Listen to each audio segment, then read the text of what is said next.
বাংলাদেশে সবচেয়ে বড় একটি ইস্যুর মধ্যে বর্তমানে যে ইস্যুটা সবচেয়ে বেশি আলোচিত হচ্ছে সেটা হচ্ছে পার্বত্য অঞ্চলে চাকমা উপজাতিদের বাঙালিদের উপর যে অত্যাচার। চাকমারা এই দেশে আধিপত্য করার পেছনে অনেক ইতিহাস, যদি বেশি কিছু আমি নাও জানি, সামান্য কিছু ইতিহাস হয়তো আমার জানার আছে। চাকমা যে উপজাতিরা আছে ওরা সম্ভবত বাংলাদেশে 150 থেকে 200 বছর আগে এই বাংলাদেশে এসেছিল। আসার পিছনে একটা কারণ আছে। তারা এসেছিল মূলত ইন্ডিয়ান সেভেন স্টার, তারপর মালদ্বীপ, ভিয়েতনাম, এসব যে রাষ্ট্রগুলো ওগুলো থেকে তাদের ওই নিজের দেশ থেকে এই দেশে বিতাড়িত করার পেছনে সবচেয়ে বড় যে রিজনটি কাজ করে, ওরা একটা উগ্রবাদী জাতি, যারা কিছু বুঝে আর না বুঝুক তাদের যে আধিপত্য বিস্তার করার জন্য ওরা সরাসরি যুদ্ধ অংশগ্রহণ নেই। তো বাংলাদেশের ইতিহাসে চাকমা অনেক আগেই এই বাংলাদেশে আসে এবং শেখ হাসিনার আমলে তাদেরকে নিয়ে আরও নামিয়ে আনা হয় এবং তাদেরকে বিভিন্ন রেশনের মাধ্যমে তাদেরকে বসতি দেওয়া হয়। তাছাড়া তারা আগে পাহাড়েই ছিল। যখন এই দেশে এরশাদ সরকার ক্ষমতায় ছিল, তখন 1986 সালে 86 গণ্ডগোল নামে একটি গণ্ডগোল হয়।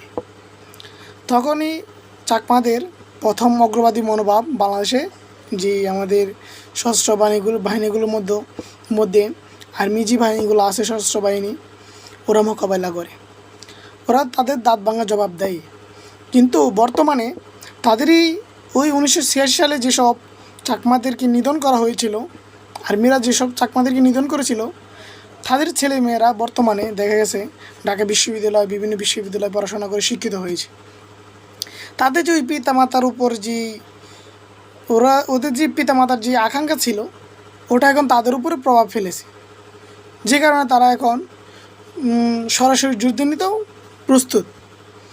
তাদের অনেক ভিডিওতে দেখা যায় যে তারা বলে, আমার কাছে একটা ভিডিও আছে, আমি ওই ভিডিওটাও এই ভিডিওর সাথে অ্যাড করে দেব। তারা বলে যতক্ষণ পর্যন্ত না বাংলাদেশ ভারতের সাথে অন্তর্ভুক্ত হচ্ছে ততক্ষণ পর্যন্ত তাদেরই দাবি চলবে। তারা চায় কি মূলত? তারা চায় আমাদের বাংলাদেশের যে পাহাড় অঞ্চল। আচ্ছা, পাহাড় আমাদের কিন্তু একটা সম্পদ, বাংলাদেশের একটা সম্পদ।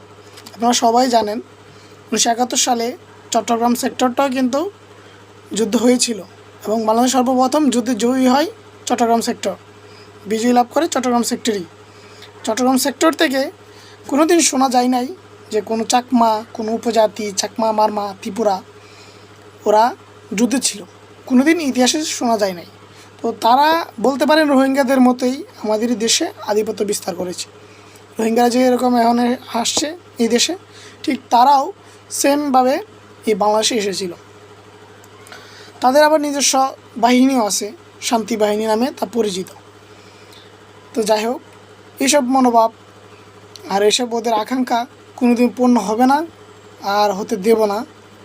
এটা আমাদের বাঙালিদের সবারই কথা, কারণ এই মাতৃভূমি আমাদের, এই পাহাড় আমাদের, ওদের না। পাহাড় আমাদের সম্পদ, ওদের সম্পদ না। তা আমরা কোনোদিনও আমাদের সম্পদ নষ্ট হবে বা ক্ষয় হবে আমরা কোনোদিনও দিব না। পার্বত্য অঞ্চলে বহুত সম্পদ আছে যা বাংলাদেশের প্রাকৃতিক সম্পদের মধ্যে অন্যতম একটা সম্পদ। তো ওরা যা চাচ্ছে তা কোনোদিন হওয়া সম্ভব না। ওদের ইতিহাস আমি অনেক জানি, কারণ আমি যখন ছোটো ছিলাম তখন আমার বাবা কোনো চাকরি সূত্রে ওই খাগড়াছড়িতে ছিল। আমার নানু বাড়ি, বলতে গেলে আমার খালার বাড়ি ওই খাগড়াছড়ি দিঘিনালাতে, যেখানে মূলত চাকমাদের বড় যে উৎপাতটা হয়, দিঘিনালায় অত্যাচার হয় ওইখানে। চাকমাদের কিছু নিয়ে কিছু কথার মধ্যে সবচেয়ে বড় যে ফ্যাক্টটা আছে, ওরা আসলেই এখন বর্তমানে মোটামুটি খাগড়াছড়ি জেলার মধ্যে অনেক শক্তিশালী। কেন শক্তিশালী কিছু ধারণা আপনাদেরকে দিই। আমি কিছুদিন আগো এক দেড় মাস আগেও খাগড়াছড়ি থেকে গিয়ে আসছি। তো ওখানে গিয়ে দেখলাম প্রত্যেকটা ওয়ার্ডে যদি হিসাব করেন, প্রত্যেকটা উপজেলার মধ্যে প্রত্যেকটা ওয়ার্ড যদি হিসাব করেন, যদি 10টা ওয়ার্ড থাকে মিনিমাম 8টা থেকে 9টা চাকমা, কাউন্সিলর চাকমা। তো ওরা যদি এভাবে যদি আধিপত্য বিস্তার করে তাহলে কি হবে? বর্তমানে হয়তো তাদের যে এমপি আছে ও এমপিটাও চাকমা। তো এভাবে যদি রাজনৈতিক সংগঠনে যদি ওদের যদি আধিপত্য বাড়ে, তাহলে কীভাবে আমাদের বাঙালিরা সেফ থাকবে ওখানে? কোনো মতেই সেফ না। আমাদের বর্তমান প্রধান উপদেষ্টা স্যার ডক্টর মোহাম্মদ ইউনূস, উনি এই বিষয়টা খুব দৃঢ়ভাবে দেখবেন। আমি আশাবাদী ওনার কাছে, কারণ ওরা ধীরে ধীরে আমাদের একটা অ্যাটম বোম তৈরি হচ্ছে আমাদের দেশের মধ্যে, যা কাজে লাগাচ্ছে ভারত।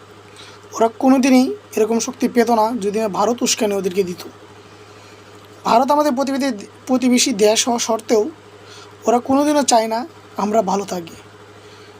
যদি আমরা ভালো থাকি এটা চাইতো, তাহলে হয়তো ওরা কোনো দিন ওদের উস্কানি দিত না। ওদের একটা ভিডিও আছে স্পষ্ট, ওই ভিডিওতে বোঝা যায় যে ভারতরা ওদেরকে উস্কানি দিয়েছে।